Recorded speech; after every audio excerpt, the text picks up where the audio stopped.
একজন স্থানীয় গোরসওয়ার সহ 26 জন লোক খুন হয়েছে ভারতীয়, এই একজন নেপালি সহ। তার মধ্যে 24 জন ভারতীয়, একজন নেপালি 25 আর কাশ্মীরে একজন।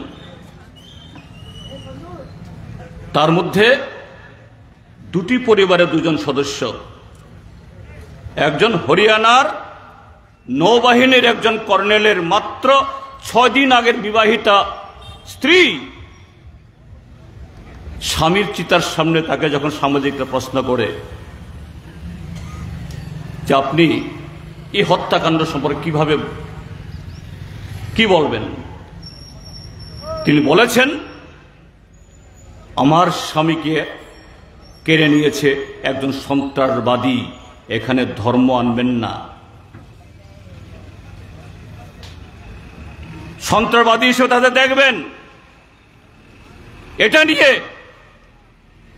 কোন ধর্মীয় জনগোষ্ঠী কোন কাশ্মীরিকে দোষারোপ করবেন না। সে মহিলার নাম হিমাংশী নারওয়াল।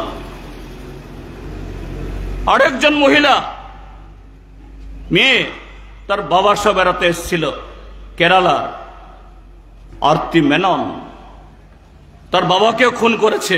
আরতিকে যখন জিজ্ঞেস করা হলো এই ঘটনার সম্পর্কে আপনি বলুন, সাংবাদিকরা আশা করেছিল সেও কাশ্মীরিদের সম্পর্কে কোন একটা ধর্মীয় সম্প্রদায়ের সম্পর্কে সেরকম বিরূপ কিছু বলবেন, কিন্তু সে মেয়েটা বলেছে হ্যাঁ আমার প্রাণপ্রিয় বাবাকে আমি হারিয়েছি, কিন্তু একই সাথে আমি 2 জন কাশ্মীরি ভাই পেয়েছি। কেন? এই হত্যাকাণ্ডের পর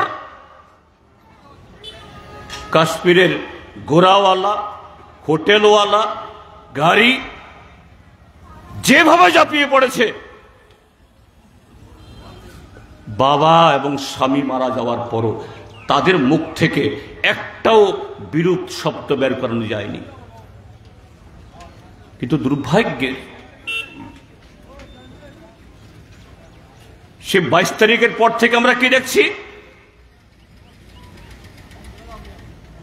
কাশ্মীরে যেহেতু ঘটনা হয়েছে, সারা ভারতবর্ষে একটা সম্প্রদায়ের বিরুদ্ধে ক্ষুব্ধ করে দেওয়া, ঝগড়া লাগিয়ে দেওয়া, বিভেদ লাগিয়ে দেওয়া, এটা এখনো অব্যাহত। কারা? একদিকে সে পাকিস্তান মদতপুষ্ট সন্ত্রাসবাদীরা চেয়েছিল ভারতবর্ষের জনগণকে ভাগ করতে, আর গোটা ভারতবর্ষ ঐক্যবদ্ধ, কিন্তু কিছু লোক কোথায় সন্ত্রাসবাদের বিরুদ্ধে ঐক্যবদ্ধ হতে হবে এটা না করে মানুষকে ভাগ করার চেষ্টা, এই কৈলাসহরেও, আগরতলাতেও, সারা দেশে এগুলি চলছে। কেন? কারণ ওই যে অমৃতকাল বলছে, বিশ্বগুরু বলছে, এই ত্রিপুরাজ্যের মধ্যে তাদের সরকার বলছে বিকশিত ভারত, উন্নত ভারত, সুশাসনের ত্রিপুরা, সুশাসনের ভারত। এগুলি সব মিথ্যার উপরে, হাওয়ার উপরে, বাস্তবের সাথে তার কোনো সম্পর্ক নেই। কাজেই হিংসা, বিভেদ, বিভাজন, সে বাতাবরণ যদি জিয়ে না রাখা যায় তাহলে এই অমৃতে বিষ বের হবে, বিকশিত ভারতের পশ্চাৎপদ ছবি বের হবে, ত্রিপুরাজ্যের সুশাসিত ত্রিপুরাজ্যের তার কুশাসনের করাল ছবি প্রতিদিন মানুষের সামনে আরো মারাত্মক হয়ে ধরা দেবে। কাজেই বিভাজন চাই, হিংসা চাই, সন্ত্রাস চাই।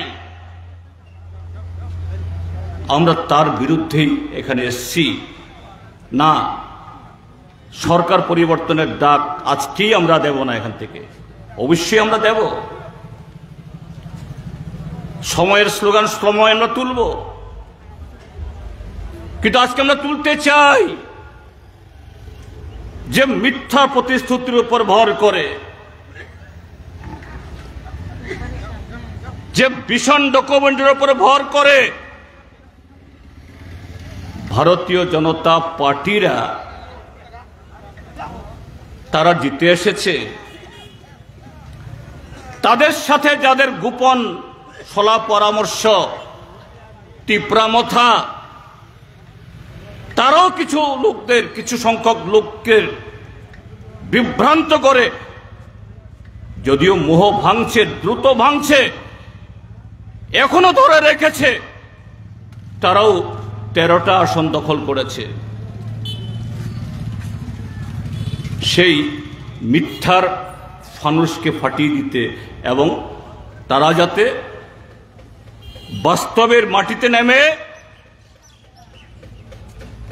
তাদের প্রতিশ্রুতি পালন করতে তারা বাধ্য হন। আমরা বলছি কৃষকের কথা, ক্ষেত মজুরদের কথা, জুমিয়াদের কথা। আমরা তুলতে চাইছি এ রাজ্যের শিক্ষিত, অর্ধশিক্ষিত, স্কিল, আনস্কিল যুবকদের কথা।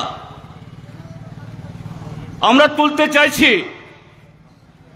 এ রাজ্যের নারীদের, শিশুদের, তাদের অব্যক্ত কান্না আকুতির কথা। আজকে গ্রামের অবস্থা কি? কদিন আগে চৈত্র সংক্রান্তি গেছে, মাস পয়লা। হ্যাঁ, আমরা বিষুব রেখার যে অঞ্চলে আমরা আছি, চৈত্র বৈশাখ মাস আমাদের এই এলাকাটা শুষ্ক অঞ্চল। জমিও ফসল থাকে না, মাঠেও ফসল থাকে না। কৃষক, ক্ষেত মজুর, জুমিয়া,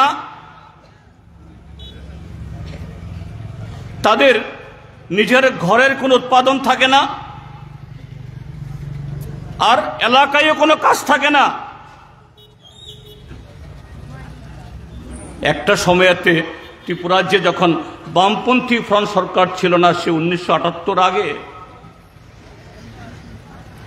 বা রাজন্য আমলে, এই সময়কালটাকে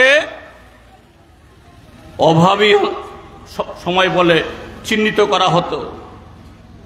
এই সময়েতে সন্তান বিক্রি, অনাহার, অর্ধাহার, এই ছিল ত্রিপুরাজ্যের দিনলিপি।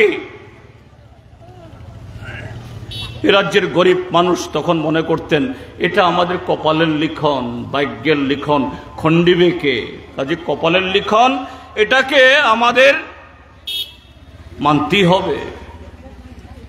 সরকার দায়ী না, দায়ী কপাল। বামফ্রন্ট সরকার সেই কপালের লিখন মুছে দিয়ে যে না, এটা প্রাকৃতিক হলেও এই শুখা মরশুমকে এড়ানো যায় না। শুখা মরশুম মাঝে মধ্যে বৃষ্টি টিষ্টি হয়, এটা আলাদা কথা, কিন্তু জনদরদী সরকার যদি জনগণের পাশে থাকে, সরকার যদি সত্যিকারের জনগণের প্রতি দায়বদ্ধ হয়,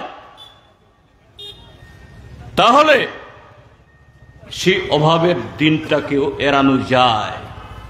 বামফ্রন্ট সরকার রেগা হওয়ার আগে ফুড ফর ওয়ার্ক চালু করেছে, সারা দেশে কোথাও এরকম ছিল না, এই ত্রিপুরা যে চালু করেছে নৃপেন চক্রবর্তী, দশরথ দেবের সরকার। শুধু পঞ্চায়েত বা গ্রামোন্নয়ন দপ্তর না, তার সাথে এগ্রিকালচার, হর্টিকালচার, ফিশারি, ফরেস্ট দপ্তর মানে ত্রিপুরার যে একটা সময় ছিল, এটার নাম আরেক নাম জুলুম দপ্তর। ফরেস্টের কাজ হলো কেবল জনগণকে জুলুম করা। সব দপ্তর মিলে এই অভাবী মানুষের পাশে দাঁড়াও। বামফ্রন্ট সরকারের সময়েতে সেই অনাহারে মৃত্যু, সন্তান বিক্রি, অর্ধাহার, এগুলো অতীত হয়ে গেল, ইতিহাস হয়ে গেল। তারপর লড়াই করে যখন আমাদের দেশে 100 দিনের কাজের গ্যারান্টি,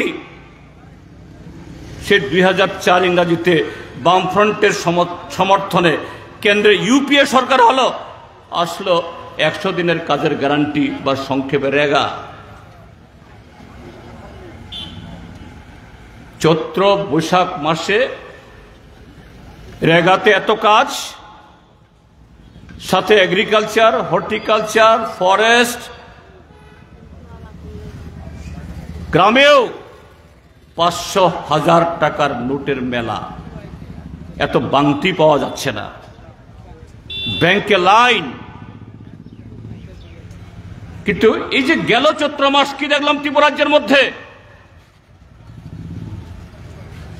এই চৈত্র মাস, বৈশাখ মাস একদিকে অভাবী মাস, আরেকদিকে হলো ট্রাইবেলদের, ত্রিপুরীদের গড়িয়া, মামিতা, বাঙালিদের গাজন, দামাইল, বাংলা নববর্ষ, চাকমাদের বিজু উৎসব, সেই উৎসব হারিয়ে গেল। বাজারগুলোতে আর সেই চেহারা নেই। Block, agriculture office, RD office, ওই নিগু বাহিনী,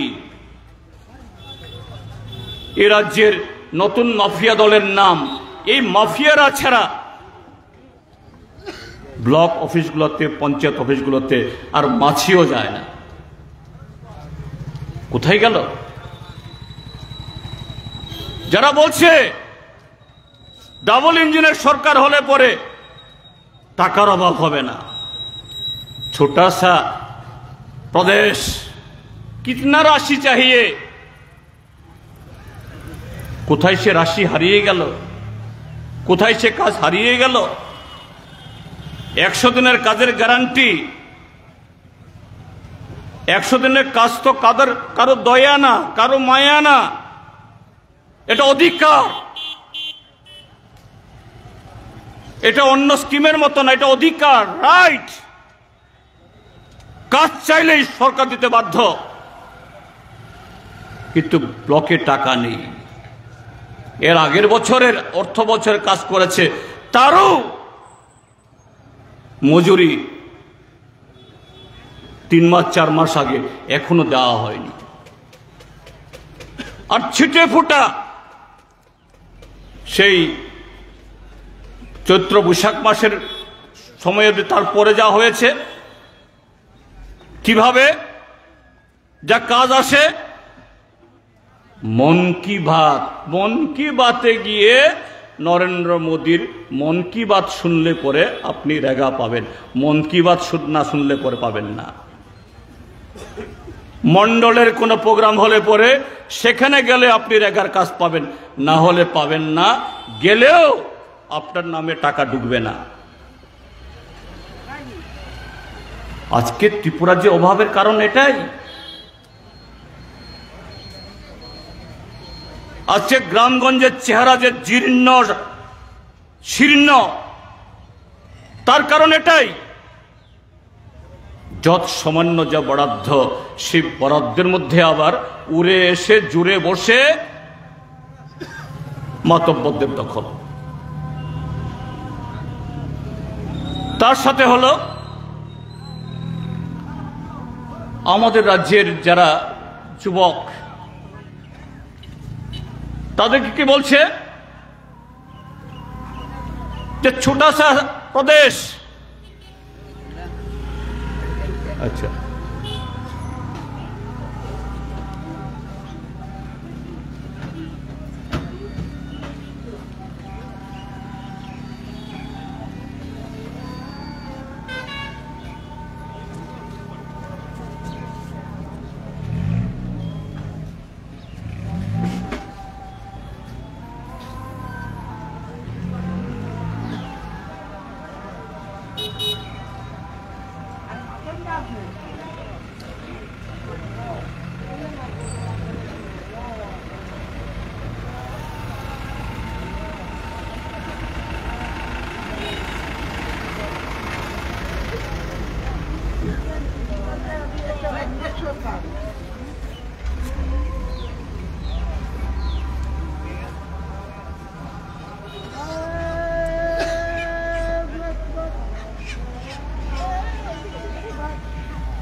সে 18-তে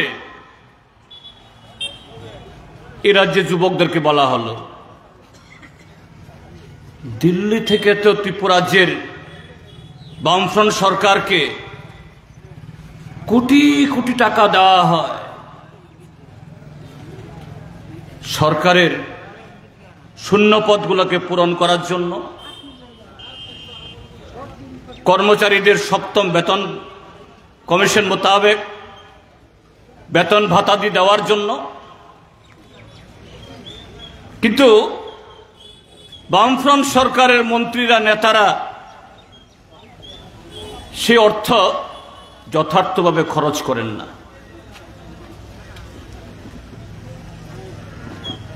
দিল্লি থেকে নেতারা উড়ে আসলেন, কি বললেন, हमको एक बार मौका दीजिए, ত্রিপুরাজ্যে 5 বছরের মধ্যে 7 লক্ষ রোজগার তারা দেবেন। ঠিক আছে, চাকুরি বলেননি, রোজগার দেবেন। আর কি বলেছেন, প্রথম বছরেই যদি বিজেপি নেতৃত্বের সরকার হয়, প্রথম মন্ত্রিসভাতেই 50,000 চাকরির অফার তৈরি হবে। আর ইন্টারভিউর জন্য লাইন ধরতে হবে না, কারো বাড়িতে যেতে হবে না। পরবর্তী 4 বছরে বাকি 6.5 লাখদের রোজগার দেওয়া হবে।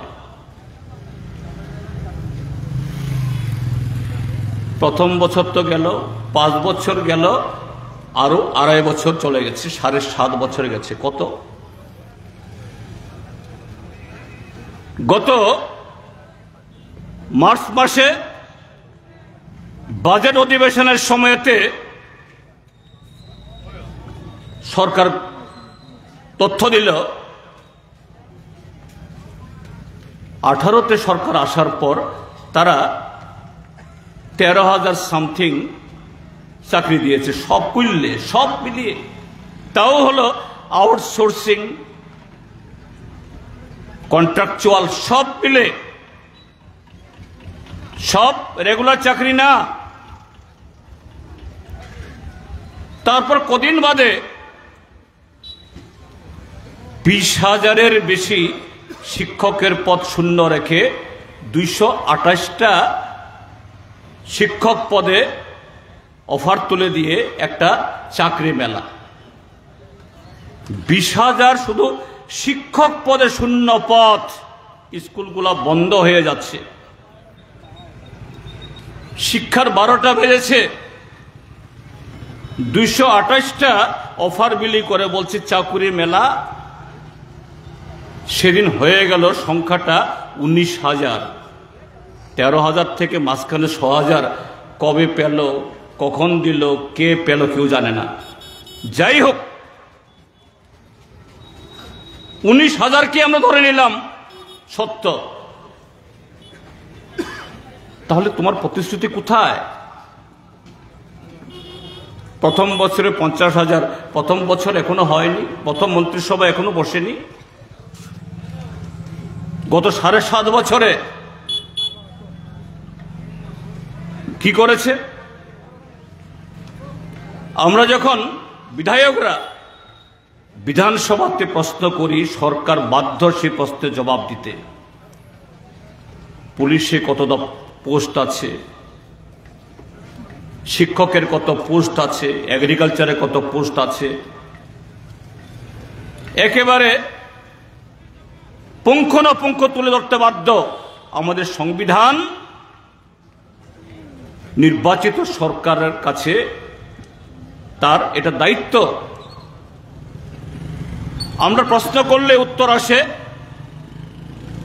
উত্তর তথ্য সংগ্রহাধীন। 1 মাস যায়, 6 মাস যায়, 1 বছর যায়, এই তথ্য আর আসে না। আমরা আবার বুদ্ধি করে একসাথে দিইনি। আমাদের সিপিআইএম এর বিধায়করা আমরা একটা একটা করে দপ্তরকে আমরা প্রশ্ন করলাম, এগ্রিকালচারে কত, পুলিশে কত, পিডব্লিউডিতে কত, এডুকেশনে কত। এখনো প্রায় 20-22টা দপ্তর উত্তর দিতে দেয়নি। গেল বিধানসভা অধিবেশনে যে কটা দিয়েছে হিসাব বেরিয়েছে, 52,000-এর বেশি পদ শূন্য পড়ে আছে বহু বছর ধরে। কেন পূরণ করা হয় না? এইভাবে ত্রিপুরাজ্যের একাংশ যুবকদেরকে 18তে ক্ষমতায় আসার পর কিছু মদ মাংস ধরিয়ে দিয়ে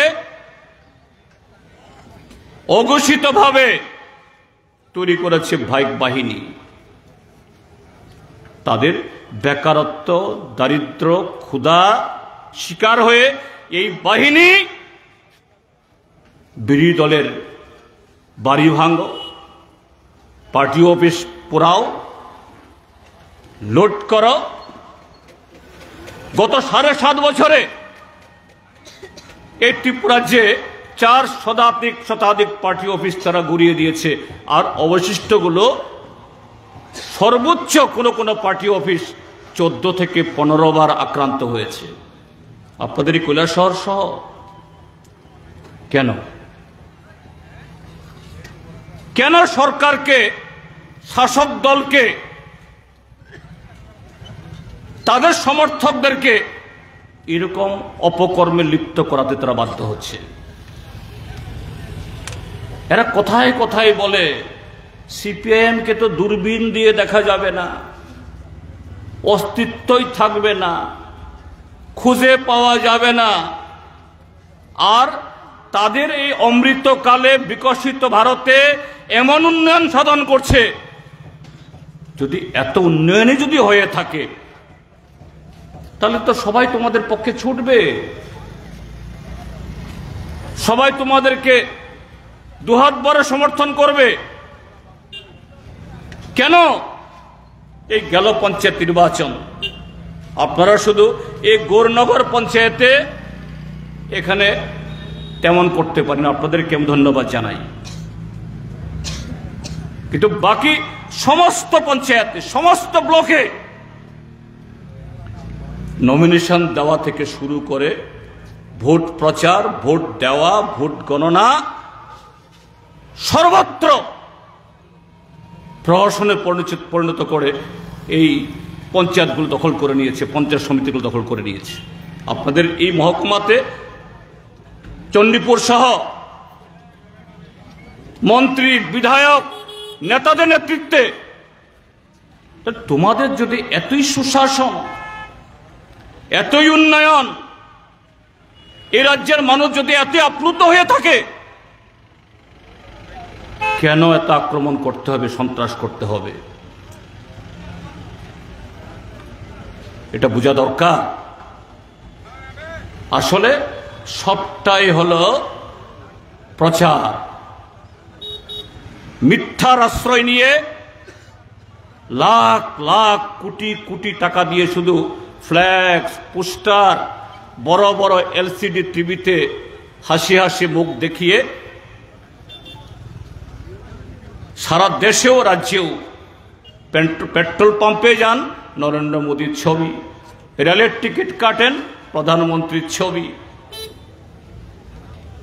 রেশন নিতে যান ওইখানেও চালের বস্তায়, চিনির বস্তায় চিনি থাক বা না থাক মন্ত্রীর ছবি। কিন্তু আপনার কোনো কাজের গ্যারান্টি নেই। আপনার 100 দিনের টাকা কোথায়? কেন হাজার হাজার শূন্য পদ পড়ে আছে? কেন আমাদের শিক্ষক, কর্মচারী, পুলিশ, টিএসআর বন্ধুরা তাদের 15-20% ডিএ পায় না? তার কোনো জবাব নেই। জবাব চান ট্রান্সফার, জবাব চান আক্রমণ, জবাব চান আপনার উপরে নেমে আসবে নানা ধরনের আঘাত। এই যে গত এপ্রিল মাসে 25 তারিখ আমরা ঠিক করলাম 3 দফা দাবিতে এই রাজ্যের সব কটা ব্লক জেলা অফিসের সামনে আমরা শান্তিপূর্ণভাবে আমরা ধর্ণা সংগঠিত করব। দাবি কি? 100 দিনের কাজ দিতে হবে। তাদের প্রতিশ্রুতি কিন্তু 200 দিন ছিল। 200 দিন বলিনি আমরা, কারণ 200 দিন আইন হয়নি। 100 দিনের কাজ তারা বলেছে 340 টাকা মজুরি করবে প্রথম মন্ত্রিসভা থেকে। আমরা 340 টাকাও আমরা বলিনি। আমরা বলেছি যে কাজ করেছে তাদের মজুরি দিয়ে দাও, আর খাদ্যের বন্দোবস্ত করে রেশন সাপ্লাইর মাধ্যমে সব জায়গাতে যাতে এটা পাওয়া যায়। 3 দফা দাবি সহ্য হলো না। আপনাদের পার্শ্ববর্তী জেলা ধর্মনগর, এই উত্তর ত্রিপুরা, আমাদের পার্টির নেতা কর্মীরা ধর্মনগরের যে ব্লকগুলি কালাছড়া, যুবরাজনগর, কদমতলা, বাঘ হয়ে তারা সকাল থেকে চলে গেছেন এই 3 দফা দাবিতে। গ্রামীণ লোকদের নিয়ে বসে ধর্ণা দেবেন। দিন দুপুরে ধর্মনগর আমাদের পার্টি জেলা অফিসে ঢুকে তসতস করে দিল, সব ভেঙে চুরে চুরমার করে দিল। এর আগেও 3-4 বার করেছে, আবার নতুন করে। অপরাধ কেন আমরা রেগার বকেয়া মজুরি চাই? অপরাধ কেন গ্রামের জব কার্ড হোল্ডারদেরকে আমরা আইন মোতাবেক 100 দিনের কাজ চাই? আমরা কিন্তু 200 দিন চাইনি। 340 টাকা কেন দেওয়া হয় না এটা বলিনি। আমরা বলেছি যা হয়েছে বর্তমান দরে সেটাই দাও। একই দিনে ওদিকে আগরতলার শহরের পাশে ডুকলি ব্লক, সেখানেও আমাদের পার্টি অফিস ডুকলি তসতস করে দিল। এর আগেও 5-6 বার করেছে, আবার সেদিন দিন দুপুরে। ডুকলি ব্লক, এই ডুকলি যে আমাদের পার্টি অফিস, আমতলী থানার বিপরীতে। যথারীতি একটা গুন্ডা, একটা সমাজ বিরোধী ধরা পড়ে না, ধরা হয় না, বাধা দেওয়া হয় না। এই সেদিন গত পরশুদিন আমাদের পার্টি সারা দেশে একটা কর্মসূচি আমরা করছি। কি কর্মসূচি? আমরা যখন আমাদের দেশের প্রধানমন্ত্রী যখন বলে বিশ্বগুরু বিশ্বগুরু বিশ্বগুরু, তাহলে সারা বিশ্ব শান্তি আমাদের দেখতে হবে। আমাদের প্রধানমন্ত্রী বলেন, ভালো কথা, যেটা তিনি বলতে চাইছেন এটাকে আমরা খাটো করছি না, গুরুত্ব কম দিচ্ছি না। বলেন বসুদৈব কুটুম্বকম। আমাদের বিশ্বরূপ ব্রাহ্মণ মানুষ সংস্কৃত বলতে পারে, আমি এত জানি না, দু চারটা শব্দ জানি। বসুদৈব কুটুম্বকম অর্থাৎ সারা পৃথিবী মানব জাতি, হয়তোবা কারোর গায়ের চামড়া কালো, কারোর বাদামি, কারোর সাদা, কিন্তু আখেরে আমরা এক মায়ের সন্তান। হয়তো ধর্ম আলাদা আলাদা, ভাষা আলাদা আলাদা, পোশাক আলাদা আলাদা, খাদ্যাভ্যাস ভিন্ন ভিন্ন, কিন্তু যদি আমরা আমাদের ডিএনএ নৃতাত্ত্বিক সূত্র ধরে যদি আমরা পেছনে যাই, দেখা যাবে এই মানুষ তৈরি হয়েছে এক জায়গা থেকে। প্রধানমন্ত্রী ঠিকই বলেছেন, বসুধৈব কুটুম্বকম, সারা পৃথিবী আমার আত্মীয়, সারা পৃথিবী আমার ভাই। সেই পৃথিবীতে প্যালেস্টাইনের একটা জায়গা গাজা, গত ১.৫ বছর ধরে ইসরায়েল নিরীহ মানুষদের খুন করছে, শিশু, মহিলা, কেউ রেহাই পাচ্ছে না। ইতিমধ্যে প্রায় ৬০,০০০ লোককে খুন করেছে, আর তাদেরকে যারা ত্রাণ পাঠাতে চায় তাদেরকে রেহাই দেয় না। ইরান প্যালেস্টাইনকে সাহায্য করে, এই কারণে ইরানের উপরে বোমা ফেলে, যদিও ইরান এখন পাল্টা দিচ্ছে। যাই হোক, ইসরায়েলের সাথে ইরানের কি হবে এই বিতর্ক বা এই আলোচনা এখানে করতে চাইনি, এটা আলাদা।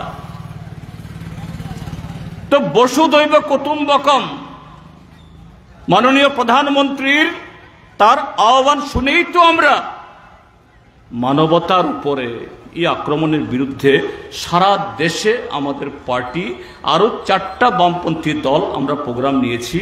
কত তারিখ জানি, এটা পরশুদিন 17 তারিখ বিশালগড়ে।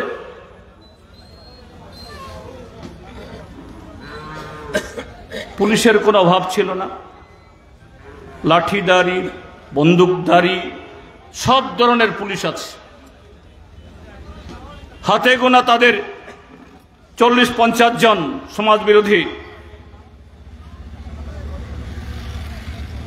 আমাদের প্রোগ্রাম করতে দিল না, বাধা দিল। পার্টি অফিসে ঢুকে আসবাবপত্র, মোটরসাইকেল ভেঙে চুরমার করে দিল। এখানে ক্ষান্ত হলো না, সেখান থেকে গিয়ে একটা বাড়ি এখানে ঢুকে তছনছ করে দিল।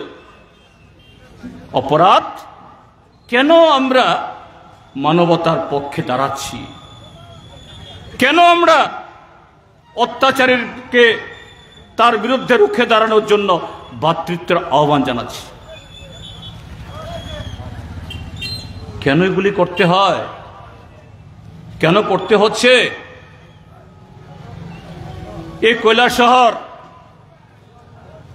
কৈলাসহরের আজকে কৈলাসহর, হ্যাঁ, এই কৈলাসহর রাজার আমল থেকে সৃষ্ট জনপদ। এই কৈলাসহর জেলা সদর, মহকুমা সদর গড়ে উঠেছে বহু আগে থেকে, কিন্তু কৈলাসহর ৭৮ ইংরেজির আগে এই ত্রিপুরাজ্যের অন্য 10টা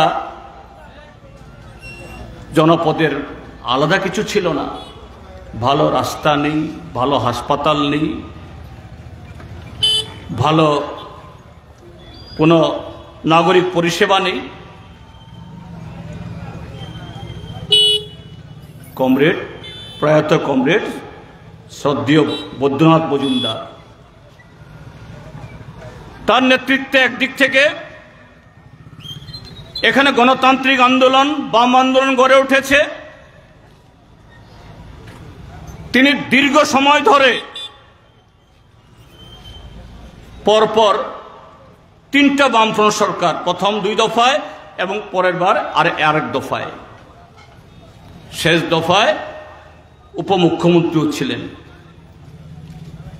তার হাত ধরে এই কৈলাসহর মহকুমাতে যোগাযোগের পরিকাঠামো, শিক্ষার পরিকাঠামো, স্বাস্থ্যের পরিকাঠামো, নাগরিক স্বচ্ছন্দ এবং মানুষের জীবনমানের উন্নয়ন তৈরি হয়েছে। হ্যাঁ, বৈদ্যনাথ মজুমদারও কোনো একটা পার্টির পক্ষে কাঁচি হাতরা তারকা চিহ্নে দাঁড়িয়ে ভোটে যেতে ভোট ভিক্ষা করেন, কিন্তু ভোট শেষে বিধায়ক বা মন্ত্রী নন। বৈদ্যনাথ মজুমদার এই কৈলাসহর 59 জেলার সকলেরই আপনজন, সকলেরই প্রিয় মানুষ, সকলেরই অভিভাবক। আমি দেখেছি বৈদ্যনাথদার সাথে 5 বছর মন্ত্রিসভায় ছিলাম, তার নেতৃত্বে পার্টি রাজ্য কমিটিতে সেই 88 থেকে তাকে কাছ থেকে দেখছি। তার কাছে যদি কেউ যান, তিনি শুধু জিজ্ঞেস করেন কোত্থেকে এসেছো তুমি, কোনোদিন কোন পার্টি করো, বাবা কি করেন, কোন দলে ভোট দেন, এইসব কোনোদিন জিজ্ঞেস করেন। তার কাছে মন্ত্রী হিসাবে তিনি অভিভাবক। সেই বৈদ্যনাথ মজুমদার তার বিচরণ ক্ষেত্র এই কৈলাসহর। তার একটা মূর্তি এখানে বসানো হয়েছে, এই মূর্তি ভেঙে ফেলা হয়। সে মূর্তি বেদি যে আছে সেই জায়গায় যাতে পুনর্বার এটা পুনঃস্থাপন না করা যায়, সেখানে ষড়যন্ত্র করে ভগবান রামের মূর্তি বসিয়ে দেওয়া হয়। ওখানে অযোধ্যাতে বলছে 500 বছর রামের ঘর ছিল না, রামলালার বহু কষ্ট করে রাম মন্দির তৈরি করে রামলালাকে একটা ঘরের ব্যবস্থা করা হয়েছে। আর এখানে রামলালাকে রুদ্র বৃষ্টিতে ভিজিয়ে দাঁড় করে রাখা হয়েছে। কেন?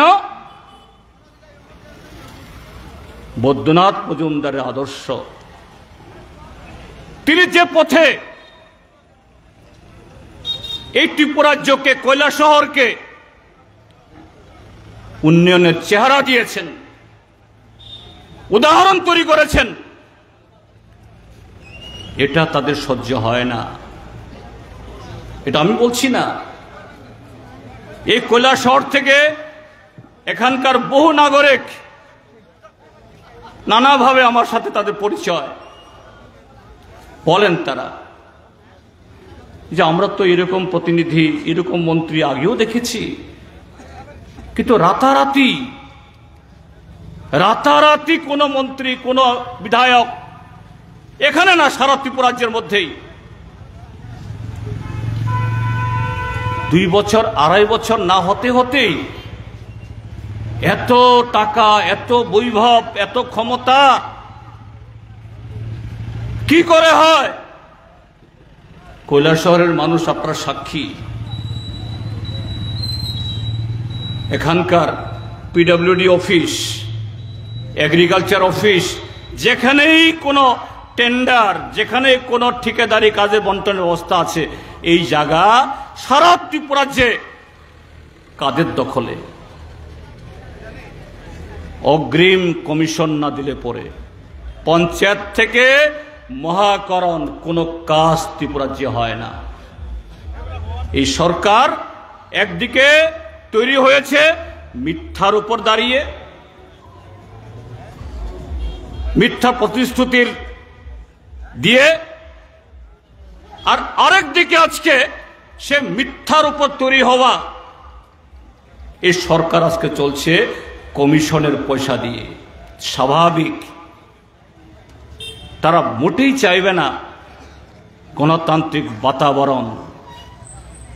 মানুষ তার গণতান্ত্রিক অধিকার চর্চা করুক, ভোগ করুক,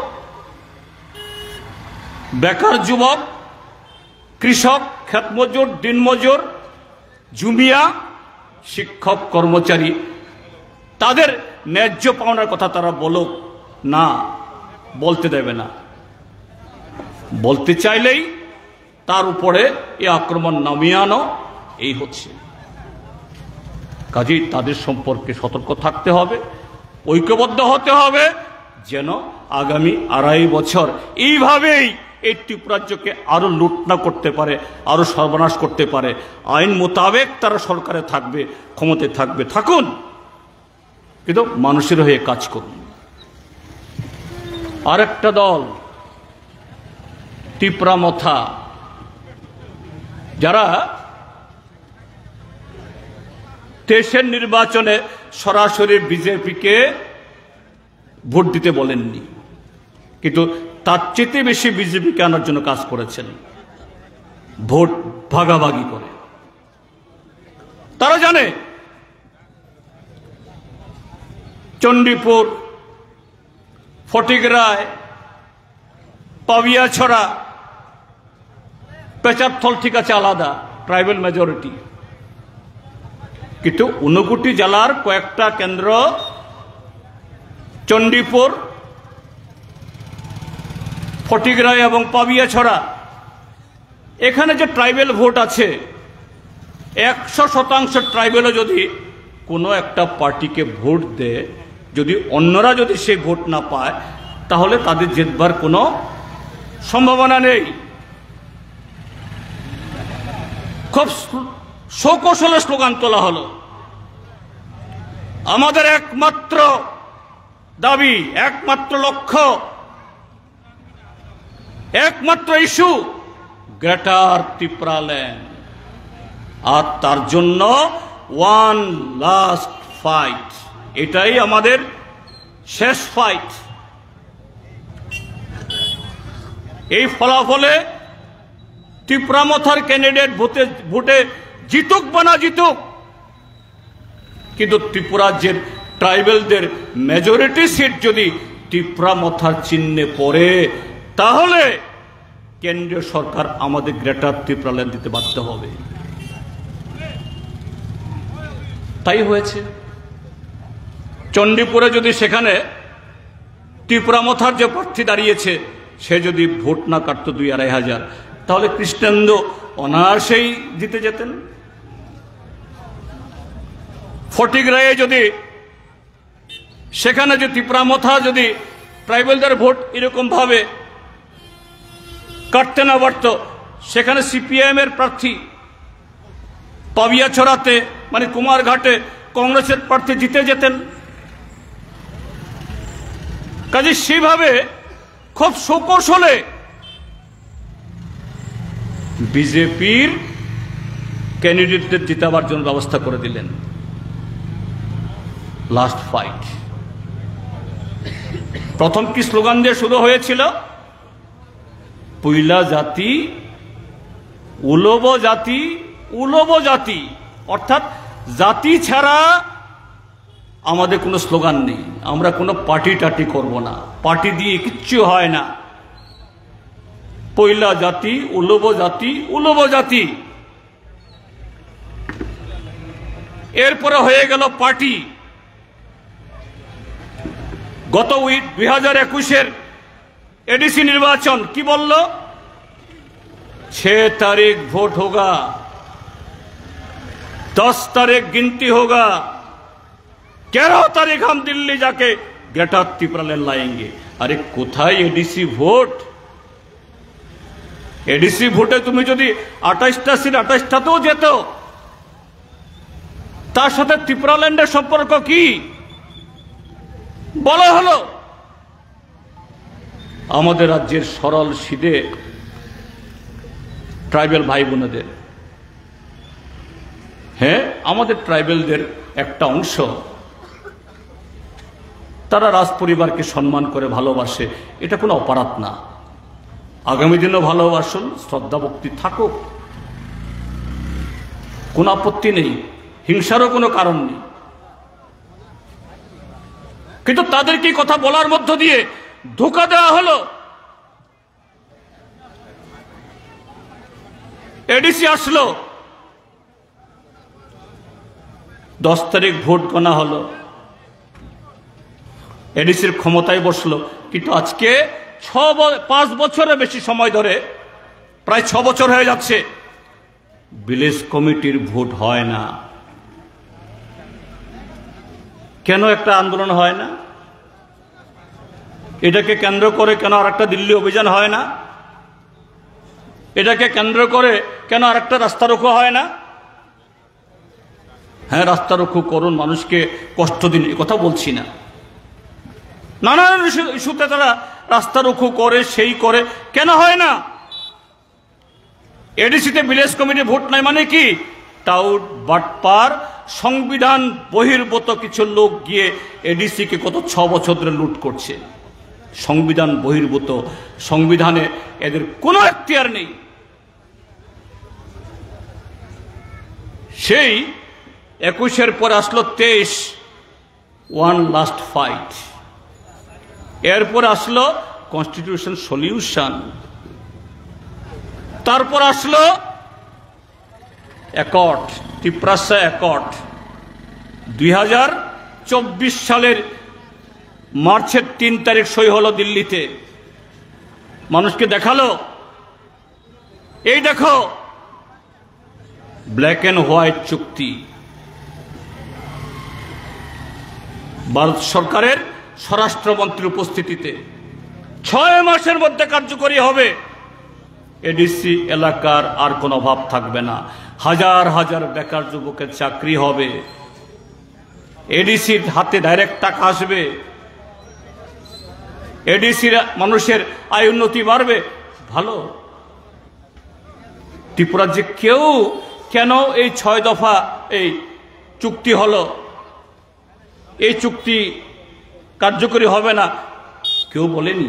ঠিক আছে, হলে তো ভালো। আমরা বলেছি, আমাকে জিজ্ঞেস করেছে অনেকে, এই চুক্তি সম্পর্কে আপনার বক্তব্যকে। আমি বলেছি ঠিক আছে, চুক্তি হয়েছে, তারা বলছে চুক্তি কার্যকরী হবে, আমি আশায় রইলাম, হলে ভালো, সাধুবাদ জানাবো। মার্চ 2024-এর চুক্তি 6 মাসে কার্যকরী হবে। আজকে আরেক মার্চ পার হয়ে এখন জুন চলছে। 6 দুগুণা 12 মাস, 12 মাস গিয়ে আরো 3-4 মাস চলছে। কোথায়? এখন নতুন স্লোগান, বিদেশি বিতরণ করতে হবে। হ্যাঁ, 1971-এ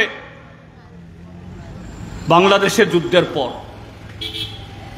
এ রাজ্যে যেমন তৎকালীন পূর্ব পাকিস্তান থেকে যেটা বাংলাদেশ হয়েছে, বহু লোক এসছে, আবার অল্প সংখ্যক হলেও এই দেশ থেকে যারা বহু আগে বাংলাদেশ আত্মীয় স্বজন ছেড়ে এসছেন, তারাও গেছেন। 2 দেশের প্রধানমন্ত্রী, প্রয়াত ইন্দিরা গান্ধী, প্রয়াত মুজিবুর রহমান, চুক্তি হয়েছে, যেটা ইন্দিরা মুজিব আন্তর্জাতিক চুক্তি বলে প্রখ্যাত, ভারত সরকার এবং স্বাধীন বাংলাদেশ সরকারের স্বাক্ষরিত। 31শে মার্চ 1971-এর পরে ওই পারে হোক বা এই পারে কেউ এসে থাকলে বেআইনি। আমার আত্মীয় হলো বেআইনি, আপনার আত্মীয় হলো বেআইনি, তারা বিদেশি।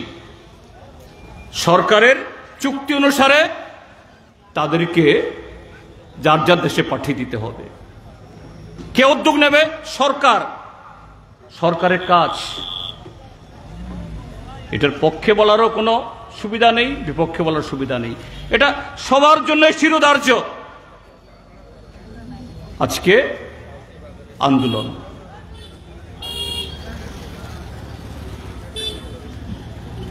কার কাছে আন্দোলন? আমাদের দেশের কেন্দ্রীয় সরকার, অমিত শাহ দেশের স্বরাষ্ট্রমন্ত্রী বলছে বেআইনিদেরকে পুশব্যাক করা হবে। তাহলে তুমি সরকারে মন্ত্রিসভাতে কথা বলো। মন্ত্রিসভাতে তো মথার 2 জন মন্ত্রী আছেন, অনিমেষ দেববর্মা আর বৃষকতু দেববর্মা, বলুন। সেই চুক্তির শর্ত অনুযায়ী ত্রিপুরা মথার যিনি সুপ্রিমো প্রতিষ্ঠাতা সর্বোচ্চ নেতা, তার দিদি বিজেপির এমপি, তিনি পার্লামেন্টে তুলুন।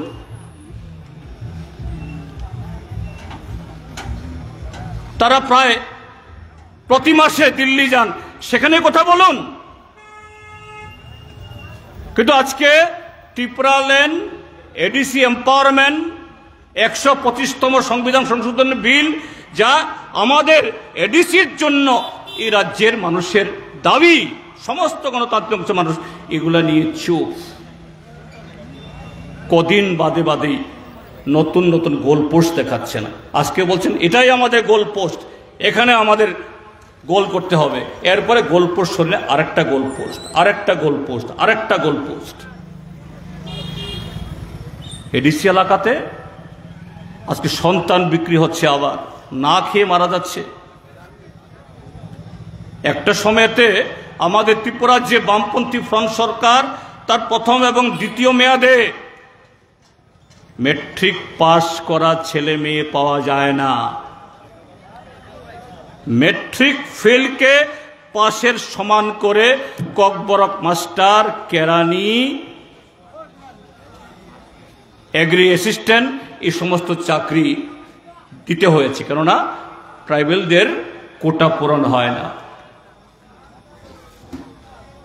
সেই ককবরক মাস্টার, এগ্রি অ্যাসিস্ট্যান্ট, কেরানি, পুলিশ টিএসআর যারা হয়েছেন সে আমলে, তাদের ছেলে মেয়েরা এখন বিশ্ববিদ্যালয়ে পড়ছে, কলেজে পড়ছে। একজন, দুজন, তিনজন প্রত্যেক গ্রামে, প্রত্যেক ইয়েতে ডাক্তার, ইঞ্জিনিয়ার হচ্ছেন, টিসিএস, টিপিএস, এমনকি আইএস, আইপিএস অফিসার হচ্ছেন, ব্যাংক অফিসার হচ্ছেন। এটা আমাদের গর্বের, আনন্দের। আজকে যখন তাদের এই সরকার, ট্রিপল ইঞ্জিনের সরকার, ককবরকে বলে থালাইজাক সরকার, অর্থাৎ জোট সরকার, তাহলে তোমাদের তো আর কোনো চাকরির কোনো অভাব থাকার কথা না। এখন কি হচ্ছে, সরকার একটা নতুন পোস্ট করেছে, খুব চালাকি পোস্ট, নাম কি মাল্টিটাস্কিং স্টাফ। আমিও জানি না মাল্টিটাস্কিং স্টাফ আবার কিটা, এটা বোধহয় কি বড় পত্নী। আমার এক ভাতিজা, সে এগ্রি এমএসসি করেছে। আমি শুনলাম এই ভাতিজা নাকি এই পোস্ট পেয়েছে। ভাতিজাকে খবর দিলাম, তুমি নাকি চাকরি পাইছ? হ জেঠু পাইছি। কি পোস্ট? মাল্টিটাস্কিং ফোর্স বলে। সে বারবার সরতে চায় আমার কাছ থেকে। আরে তুই সরস কি লেগে, তুমি কোন কামাস? আরে শুনি না তো মাল্টিটাস্কিং ফোর্স স্কেল কি, কেন সে ভাগতে চায় আমার কাছ থেকে? পরে বুঝলাম, আরে জেঠু, মাল্টিটাস্কিং স্টাফ মানে আগে যেগুলাকে গ্রুপ ডি বলা হয় ক্লাস 4, আর এখন এই ক্লাস 4কে এই মাল্টিটাস্কিং স্টাফ দিয়ে আমরা নাইট গার্ডও এটা, পিয়নও এটা, ক্লাস 4ও এটা, ইলিগা আমাদের নাম মাল্টিটাস্কিং ফোর্স। এমএ পাস করা ছেলে, ট্রাইবেল ছেলেদের গতি। বামফ্রন্ট মেট্রিক ফেলকে মেট্রিক পাশে চাকরি দিয়েছে, আর তারা এমএ পাস, এমএসসি পাস, এদেরকে দিচ্ছে পিয়নের চাকরি, তাও হয় না। কোথায় তথাকথিত ত্রিপ্রাসা দরদি, তথাকথিত যারা এই ত্রিপুরাজ্যের ট্রাইবেলদের হোলসেল এজেন্ট যারা বলে, কোথায় কোথায় থানসার কথা বলে। হ্যাঁ, থানসাতে কোনো আপত্তি নেই, ভালো। থানসা অধিকারের জন্য, আত্মসম্মানের জন্য, শান্তির জন্য, অন্যায়ের বিরুদ্ধে হোক। কিন্তু এই থানসা তো হলো কিভাবে ত্রিপুরার ট্রাইবেলদেরকে ঠকিয়ে আরো বড় ঠকবাজ ভারতীয় জনতা পার্টি, যারা ডাবল ট্রিপল প্রতিশ্রুতি দিয়ে আজকে মানুষের মুখের ভাষা কেড়ে নিতে চাইছে। ভোটাধিকার কেড়ে নিতে চাইছে, কথা বলার অধিকার করে নিতে চাইছে, তাদেরকে টিকিয়ে রাখা যায়। এ হলো কাজ। আপনাদের কাছে আমাদের স্বনির্বদ্ধ এই আবেদন থাকবে। আমি আবারও বলছি যে না, 28-এ আমাদের ক্ষমতায় আনুন, এই কথা বলার জন্য আজকে আসিনি আমরা। সময় আসলে বলবো আমরা তখন, কিন্তু আমরা বলবো আরো 2.5 বছর ডাক্তার মানিক সাহা আপনি ক্ষমতায় আছেন, থাকুন। মুখ্যমন্ত্রী মাঝে মধ্যেই বলেন বিরোধীরা ষড়যন্ত্র করছে, এই করছে সেই করছে। আসলে বিরোধীরা কোনো ষড়যন্ত্র করছে না, আপনার দলের লোকই আপনার চেয়ার পায়া টানছে, আমরা না। আপনার লোকরাই আপনাকে ফেলবার চেষ্টা করছে। কিন্তু আমরা কি চাইছি? ত্রিপুরা রাজ্যের বর্তমান কথালাইজাক সরকার, বিজেপি ত্রিপুরা মথা আইপিএফটি সরকার, সংবিধান অনুযায়ী মানুষের অধিকার ভোগ করার সুযোগ তুমি দাও। তোমার প্রতিশ্রুতি পালন করো, আমার প্রতিশ্রুতি না। আমার প্রতিশ্রুতি আরো বড়, এটা তুমি পালন করবে না কখনো। তোমার প্রতিশ্রুতি পালন করো, কৃষকদের, খেত মজুরদের, জুমিয়াদের, শিক্ষক কর্মচারী, পুলিশ, টিএসএফদের তাদের প্রাপ্য তুমি দাও। কোথায় কোথায় বলে ত্রিপুরার যে শিক্ষা হাব হচ্ছে, স্বাস্থ্য হাব হচ্ছে, হচ্ছে বিপরীত। বলছে নেশামুক্ত ত্রিপুরা। আমি একটা প্রশ্ন করেছিলাম বিধানসভাতে, সম্ভবত আরক্ষা দপ্তর অফিসাররা আর বুঝতে পারেননি আমার প্রশ্নটা। একটা সময় ধরে বললাম, জিজ্ঞেস করলাম যে ত্রিপুরার যে এই সময়ের মধ্যে কত গাঁজা গাছ কাটা হয়েছে, কত ফেন্সিডিল ধরা পড়েছে, কত এনডিপিএস কেস হয়েছে। দেখা গেছে ত্রিপুরা পুলিশ প্রতিদিন রবিবার থেকে সোমবার অবধি সপ্তাহে 29,000 গাঁজা গাছ কাটতে ব্যস্ত। এরপরও আবার গাঁজা গাছের অভাব নাই। তো ওটা কি হচ্ছে? না, আমি পুলিশ টিএসএফকে দোষ দিচ্ছি না, তাদের দোষ না। তবে উপরতলা মাঝারি স্তরে কিছু অফিসার কতিপয়, তাদের নপুংসকতায় গোটা পুলিশ বাহিনী ত্রিপুরা রাজ্যের তাদের মাথা হেট হচ্ছে। এই রাজ্যটা রসাতলে যাচ্ছে। এ হলো ত্রিপুরা রাজ্যের স্বাস্থ্য হাব, শিক্ষা হাব, আইন শৃঙ্খলা, নেশামুক্ত ত্রিপুরা। ঠিক বিপরীত। তার বিরুদ্ধে আমাদের আবেদন সকলের কাছে, ঐক্যবদ্ধ হন, কথা বলুন। 7.5 বছর তো সময় দিয়েছেন, নামুন, মুখ খুলুন। আমরা চাই সরকার তার সাংবিধানিক দায়িত্ব পালন করুক, জনগণ তার সাংবিধানিক অধিকার ভোগ করার সেই সুযোগ তৈরি হোক। এই কথাগুলো বলে আপনারা আমাদের বক্তব্য শুনেছেন, কথা বলার সুযোগ দিয়েছেন, তার জন্য আবারও ধন্যবাদ জানিয়ে আমার বক্তব্য শেষ করছি। সবাইকে নমস্কার, আদাব, ইনকলাব জিন্দাবাদ।